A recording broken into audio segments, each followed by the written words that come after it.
We have so many tools to put in our arsenal to strengthen our minds, to put those calluses on our minds for when we need them.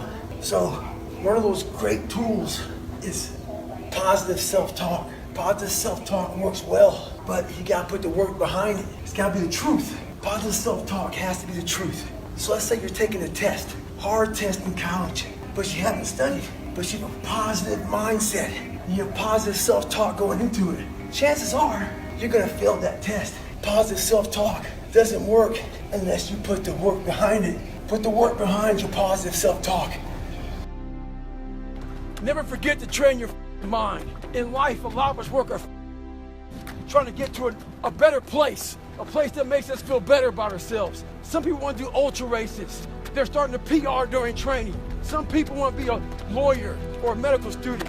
So they're taking these practice tests and they're crushing the practice test. But guess what happens? Once you get to the actual event, your mind isn't ready. Your mind's not prepared. You've been studying, you've been training, you've been working out, but your mind's not prepared. Story for you. When I was 19 years old, I was going through the Air Force trying to be a pararescueman. I was doing push-ups, sit-ups, swimming. I was doing all this shit, knocking out of the park. One of the best in the class. But the second an obstacle got in my way, I wasn't prepared for it mentally. I was a beast. All I was doing was I was training a bigger, stronger, faster quitter. You gotta train your mind for all obstacles that might get in your way. Stay hard.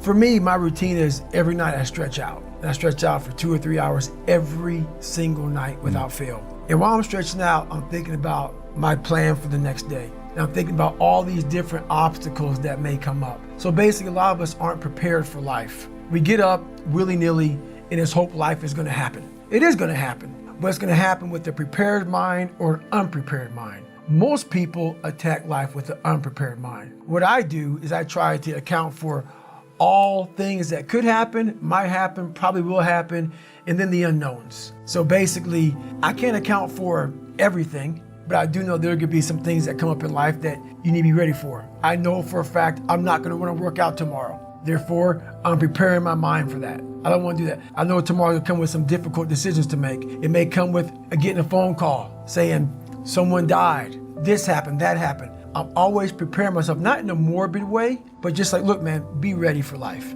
Don't let life just start attacking you left and right. Make sure that you start to build a mental armor so then you're ready for life. And that comes with a very physical way, and the physical helps out the mental.